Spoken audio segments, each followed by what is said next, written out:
Horor kali ini, cerita horornya ini dari pengalaman driver ojek online. Kita sebut saja tokonya namanya Rudy ya. Rudy ini mendapatkan tawaran pekerjaan di Pulau Dewata, Bali. Wah, menarik banget kan, kerja di Bali, kerja apaan tuh? Dicari tahu akhirnya ternyata menjadi driver ojek online. Langsung lah gak pakai lama, Rudy langsung terbang ke Bali. Gak terbang, maksudnya naik pesawat, emangnya Rudy burung terbang. Nah terus sampailah di Pulau Dewata, Bali. Terus dia langsung melaksanakan tes. Gak tahu gue tes apaan, emang gue Rudy, gak usah tanya gue deh. Setelah melakukan rangkaian tes, Rudy ini akhirnya diterima. Nah terus habis itu dia gak langsung kerja. Seminggu setelahnya dia mau keliling-keliling ngafalin jalan-jalan yang ada di Bali sekaligus cuci mata, lihat bule-bule. Ya ilah Rudy, bisa aja lu.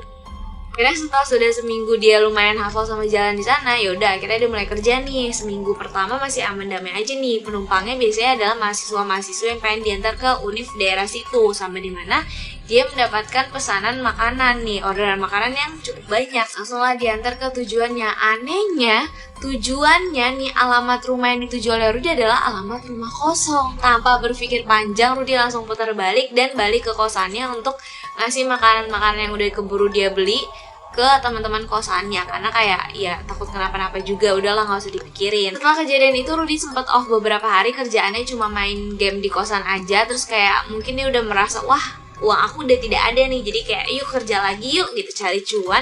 Baru banget dia nyalain aplikasi driver ojolnya ini, langsung dapat orderan makanan. Itu pas banget azan maghrib, terus langsung dibeli sama dia. Terus langsung menuju ke alamatnya, ternyata itu adalah perumahan elit. Pas masuk ada satpam dong ya kan, sapa dulu, Pak mau antar makanan, permisi. Terus kata bapaknya, iya masuk aja mas, silahkan. Kalau sampai rumah yang dituju, akhirnya si Rudy kan ngechat lewat aplikasinya, terus juga sempet nelfon karena di chat nggak dibalas. Terus akhirnya dijawab sama yang mesen, kayak mas udah di mana, ditanyain kan. Terus kayak, oh saya udah di depan mbak, saya udah mencet bel juga.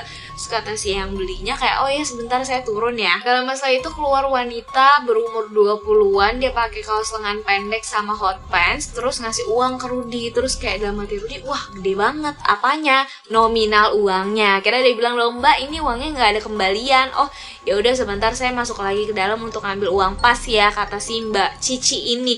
Terus si Rudy bilang, ini sekalian aja bawa makanannya ke dalam.